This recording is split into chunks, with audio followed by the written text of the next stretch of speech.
My name is Devin Hogan. I usually don't answer questions without a lawyer present, but I'll make an exception. I'm a senior-ish, and I'm vice president at the Record. Hi, I'm Charlotte Pittman. I'm a junior, and my major is journalism, and I have a minor in philosophy. My name is AnneMarie Jordan. I'm a sophomore at Buff State. I'm a television and film arts major and a double minor in theater and film studies. Hi, I'm Allie. I am a senior here at Buffalo State University in the communications program. I'm also I'm receiving a minor in public administration and nonprofit management. My name's Rena. I am a writing major with a legal studies minor, and this is my last semester of my junior year. My name's RaeAnna. I'm a junior, and I'm a public relations major. My name is Grace Cole. I'm a senior, graduating next fall. And I have a journalism and business major and a writing minor. We are the Record of the Record. So I am the managing editor and the treasurer and a staff writer like everyone. The treasurer entails logging everyone's hours, dealing with USG, and the managing editor, that kind of focuses on the content that we see for the Record, what our articles look like, what we want to report on, how we want to report on it, and how we want to advertise it too. And then staff writer, the classic researching, interviewing, writing, editing. So yeah, that's my favorite part. I try to cover diversity events, specifically through the Africana Studies department. My professor likes to make sure that it's a really underrepresented topic, so that's what I focus on. A lot of nothing. No. I write articles and I assist Marcus Ramos as the president, and I write, as of this semester, a food blog related segment called Plates and Prose. At the Record, I like to write stories, but I also do a lot of podcast stuff, and then I throw myself in and I edit sometimes. I think my not professional title is sort of the greeter. I like to make everyone feel happy. I mostly just write articles about my interests or movies or things that are just happening around campus. Soon I'd like to start doing some Buffalo history stuff, just to get people engaged with the past, because it's a wild time out there. So all of the new graphics that we're putting up, anything that we've seen on Instagram and Facebook, that's all what I've been putting together with the help of the social media team we have. Typically just write about music. I didn't really have anything that I actually connected with writing when I first started here, and then I actually decided to start a playlist at the beginning of the year where I added a song for each day and decided that I actually wanted to share that with people, and that's how Rena's Radio started. My friends.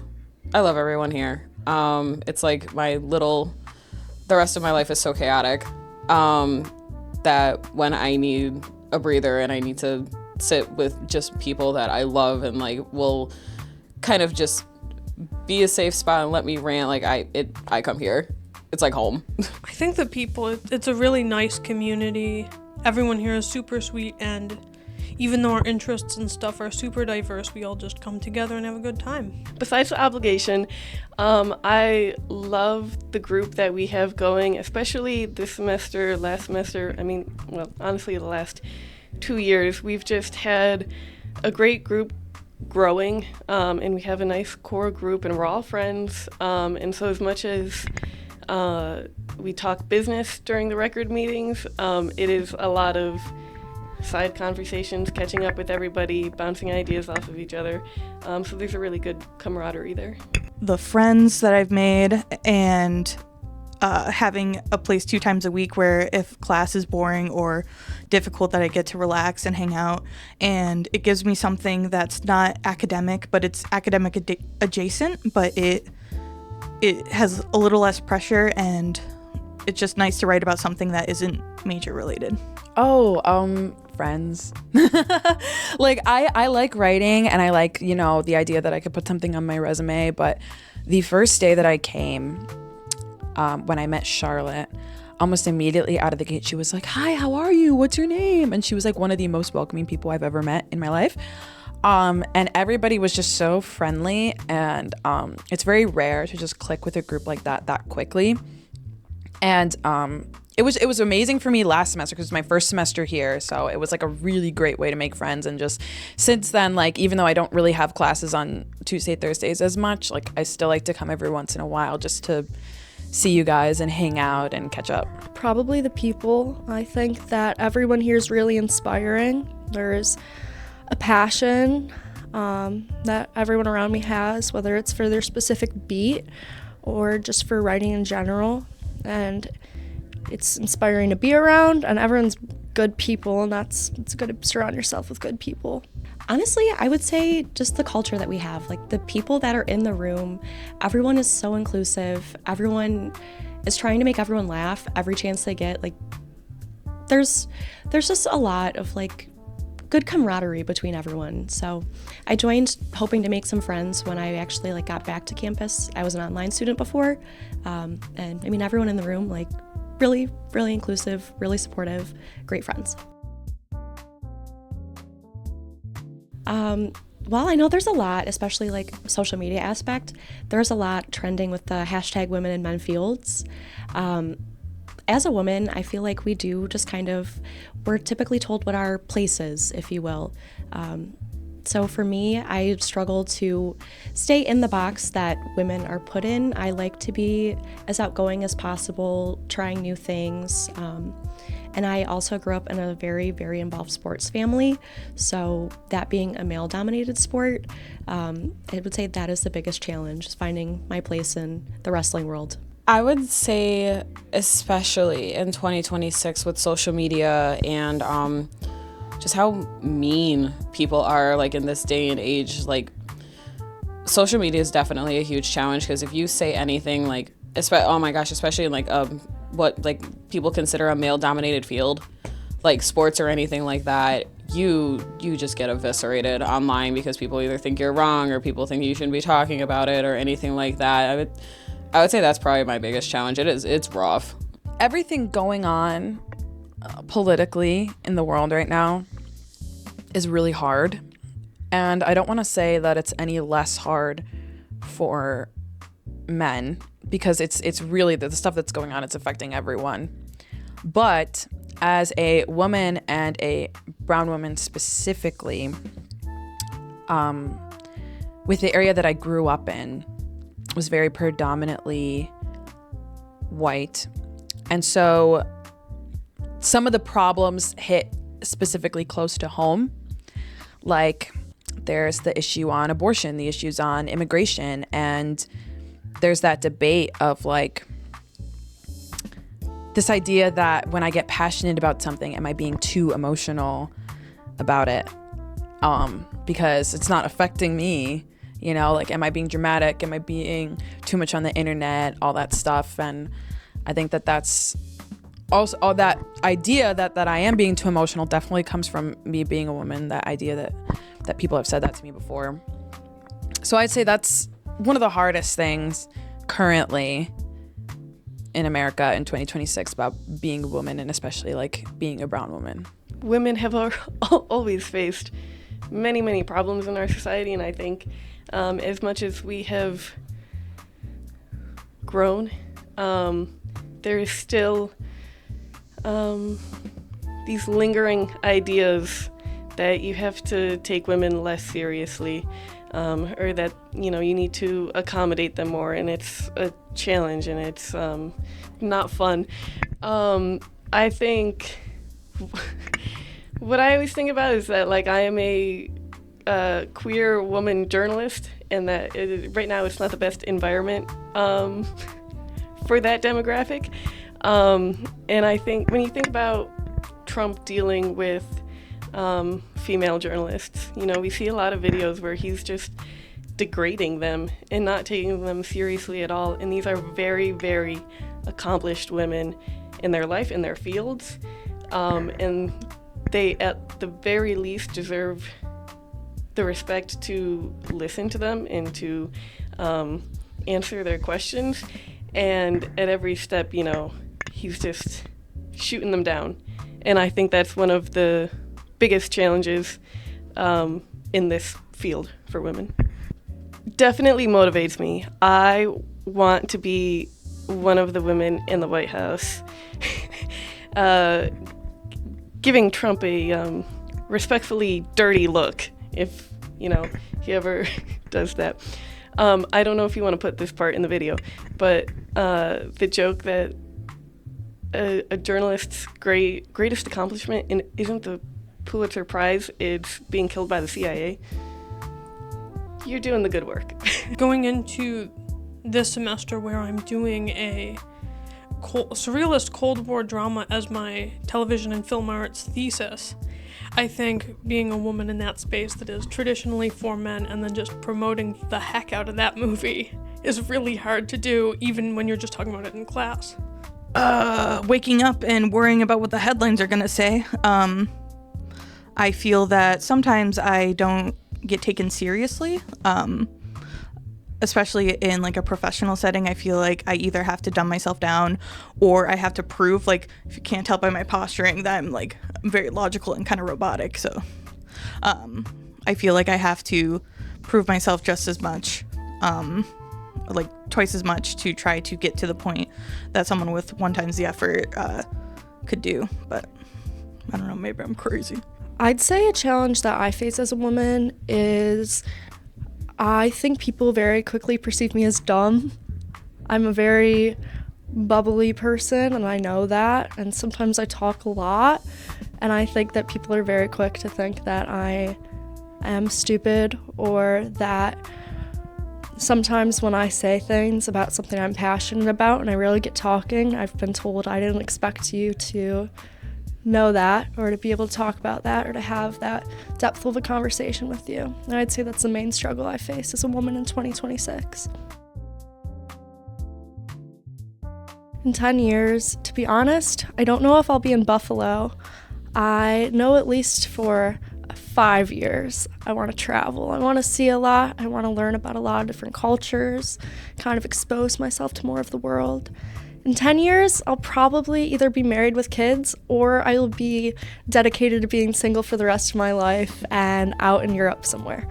In 10 years, hopefully I'm owning my own business. I would like to continue on with sports journalism, and I will probably still be a wrestling coach as well, someplace. That depends on the state of the world. That's all I'm gonna say about that one. Ooh. Hopefully in 10 years, I will be a creative writing professor. That's like my ultimate goal. Hopefully have a couple books published, as I'm working on getting my first one published now. And hopefully with like a couple dogs, nice house. So that's like 30s. Okay. I see myself doing some meaningful reporting wherever I may be, and hopefully growing my skills to be able to put together, well, it's a latent dream of mine to have a very like feminist focused publication.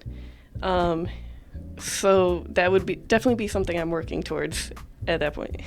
Depending on what the state of the world will be, like maybe somewhere else geographically, I think it'd be cool if I could somehow intersect a career that includes food and humor and writing and sociology, and also pays, and also shout out to grad students, but I hope I wouldn't still be in the academic role that I'm in right now as a student, but yeah. My whole life philosophy is like, in my late teens, I used to have a lot of crazy anxiety about where I was going in life. And I used to like wake up on certain days and have this like urge of motivation and be like, today's the day I'm gonna figure out my entire life and know exactly what I'm doing with everything. And then obviously that wouldn't happen because that's extremely unrealistic.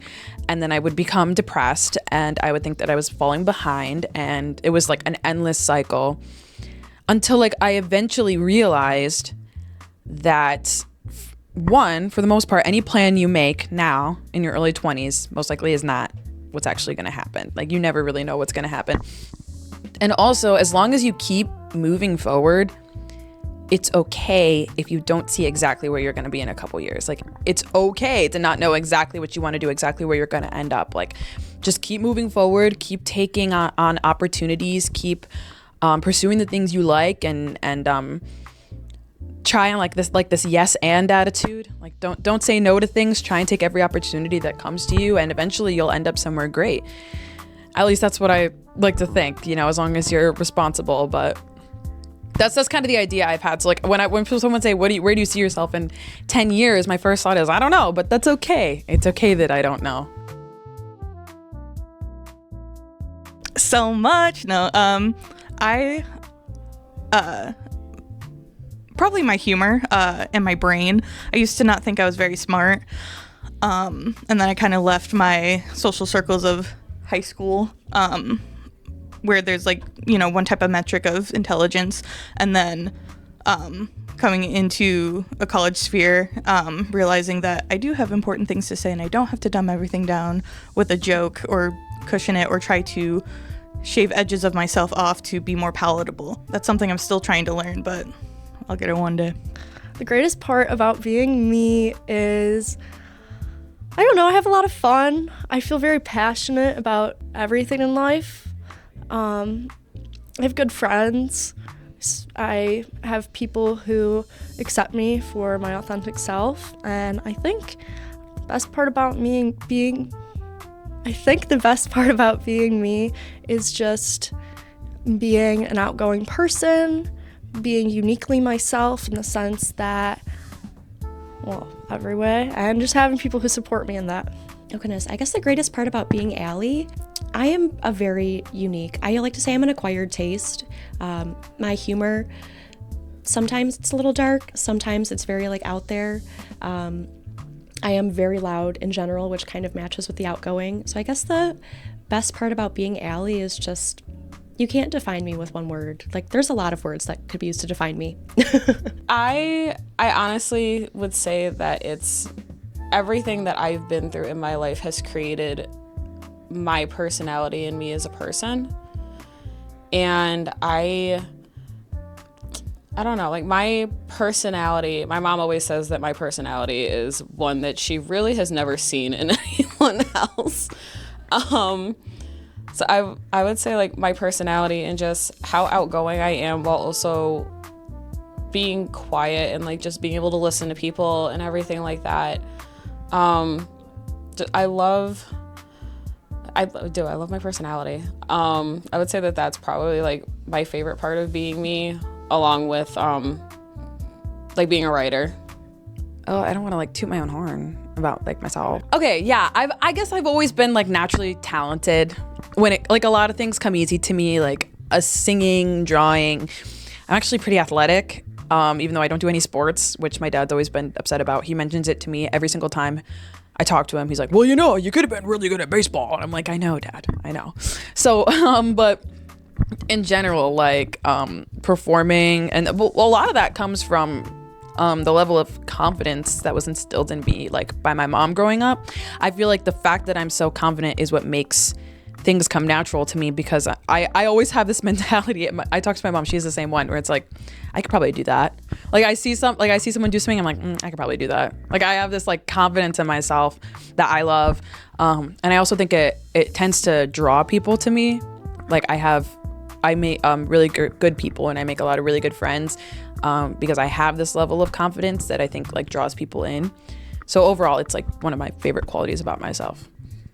Toot toot. All the friends that I have, because I think as much as like I talk my friends up like you wouldn't believe, I think my friends are the greatest people to ever walk the earth. And so to be a person that can be friends with those people and maintain those friendships, I think that speaks well on my behalf as well. But I don't even know. I think just having, like, thinking about everything and nothing at the same time time, all the time. Like, yesterday I was putting a poll up for this stupid craft I'm making. And, like, I was thinking about this for months, and I'm like, you know what? I'm just gonna have the internet decide it. That's the best, worst thing about me. Blue. This is weirdly a very topical question because I think I decided that when I was very young, that I was like, I don't like pink because that's a girl's color. When you're really young and going through that stage of like, I'm not like other girls. That's something that every woman has to reckon with at some point or another. So I think that was part of it. But I also just love every single shade of blue. Ooh, currently, I actually just filled this out for a class earlier today. This is going to be my first time pronouncing it out loud. Opes du Cocaine by Geese. It's a wonderful song about yearning and dependency, but I really like how it's set to like an almost idyllic, happy melodic tone. But I especially like how in the second verse, like, it's like, you can change, and it's repeated a bunch of times, but it's different every time, and it feels like a different. It gets me in my feels, even though I'm in a very happy relationship. My favorite color is blue. I think it's just always been blue. I don't really have a reason for it. My favorite holiday is probably Thanksgiving. I think that a lot of holidays are overrated, and there's a big build-up for what it should look like. And in my mind, Thanksgiving, as long as there's food, which is a blessing, and shout out Milligan's Food Pantry and The Record for making sure other people have food, but Thanksgiving's just about eating with people you care about and being grateful for what you have, and I like that message. Ooh, I love all shades of green. If I had to be like specific right now, sage is definitely the shade I would go for. But I am also a Taurus, so green, I just automatically think of nature, being outdoors. So it brings me peace. Ooh, fall. Number one, my birthday's in fall. Actually, fun fact for myself, my birthday is on Mean Girls Day, which is October 3rd. But no, I've always loved fall. I hate summer because it's so hot, and I hate winter because it's so cold, and I hate the snow. But fall is like that happy medium. I like when it goes from like super, super hot to like just not cold, but like just right, like that, like 40s to 50s, like low 60s range. It's perfect, and the leaves are pretty, and everything's fantastic. And also Halloween. I love Halloween. Oh, summer. Summer, that's easy. I know it's like I love the beach. As somebody like I always say genetically, okay, so I'm Puerto Rican and Hawaiian, and during the winter months I always say I'm not genetically built for this weather. I'm supposed to be on a tropical island somewhere. Like Buffalo is the last place I should be. I really feel the vitamin D deficiency every year real bad. But yeah, no, I love summer. I love being on the beach. I love being tan. I love being warm. I love being outside, swimming. I love throwing outdoor parties, taking walks. Like in general, like that's just because you there's no reason for you to stay inside. And spring's nice, but it's kind of like mushy. You know what I mean? Like in Buffalo, spring, people are like, oh yeah, spring because it's not too hot. I'm like, yeah, but it's like muddy. It's like muddy and rainy and yeah, it could still be like 60 degrees. No, I want 75, 80 degrees every day, sun. Like, I only just started wearing sunscreen last year, which is bad. Always wear sunscreen. Happy International Women's Day.